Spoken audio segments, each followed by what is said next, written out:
Hello, everyone. This is Calvin Russell, CEO and founder of 850 Club Credit. Hope everyone's doing well today.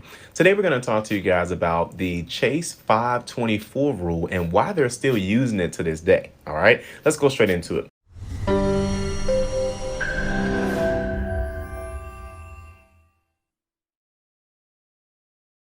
So, for those who don't know, Chase has been using the 524 rule for quite some time. They actually created it, and we actually now deem it the quote unquote 524 rule.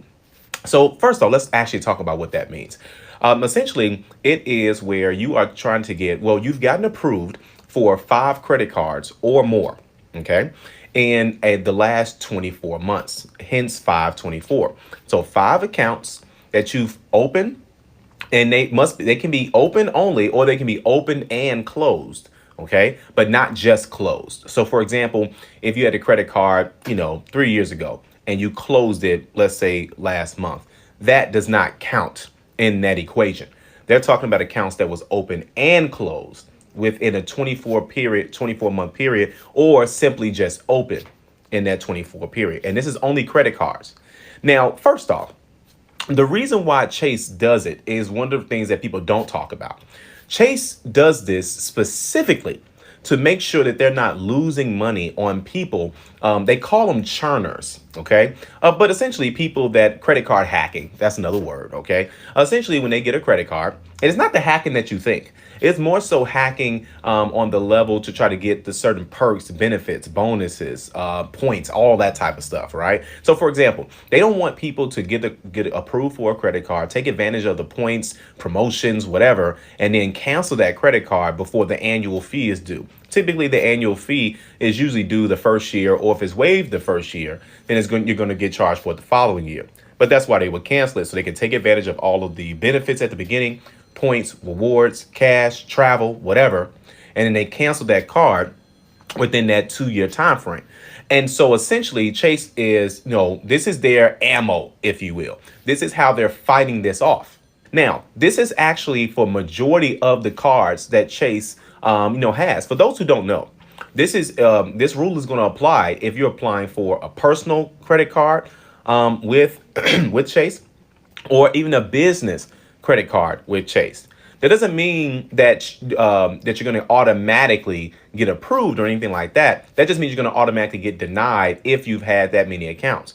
Now, that doesn't also mean, to kind of clean up what I said moments ago, that also doesn't mean that you're going to automatically get approved. They still have to look at your application, obviously. However, the algorithm is going to automatically decline your application if you've had 5 or more accounts open or opened and closed, within that 24-month period. It's not just including just personal credit cards that you owned, that you open yourself. This also includes any card that you are an authorized user on. So that part right there, I think a lot of people end up missing, because let's go through the natural process of credit. If you already have credit and you haven't done much, then of course you're probably thinking like, oh, I have no problem getting approved for Chase. That's because you haven't been like super active applying and things of that sort, right, in the last 2 years.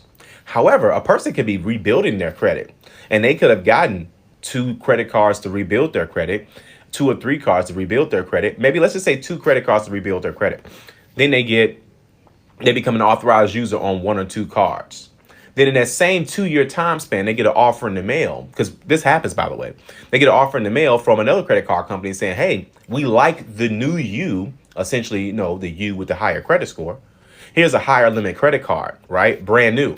Now you got the 2 credit cards that you use to build your credit.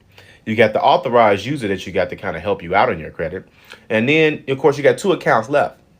So now you take advantage of the new high limit credit card, and let's just say you get another credit card. Guys, this is a natural thing to happen. People replace their credit cards all the time. They start off with banks like Capital One, First Premier, Olo, Merchant Bank, Mission Lane. You guys know the names. We've all seen them, right? Credit One, the list goes on. And so they see that. And then eventually now they're a better person. But most of those cards, except for Capital One, most of those other cards, they really can't give you they can't really give you certain types of credit limit increases. Many of those cards don't even allow authorized users. So there's really not many benefits. So now you're starting to qualify for these open lines of credit, And imagine getting something from Navy Federal, U.S. Bank, Bank of America. It may not be Chase at the time, right? It could be because technically you're still in that 524, right? You don't meet those qualifications, so you're good to go. But if you apply for those other cards and you get approved, and even if they see the increase, they could potentially flag the account as well. So they may not automatically decline you, but they may look further into it. So these little small things is how Chase always thinks. And here's another thing too, guys. Anytime we think we got Chase figured out, it's a matter of time because again, credit card, there's no regulations on credit cards. They can instantly change just like that. But again, they are still using it, and that's mainly because so many people open so many credit cards in 2021. And a lot of them were essentially hacking these credit cards and or just essentially using them for the perks, closing the account out, regardless of what you feel about it.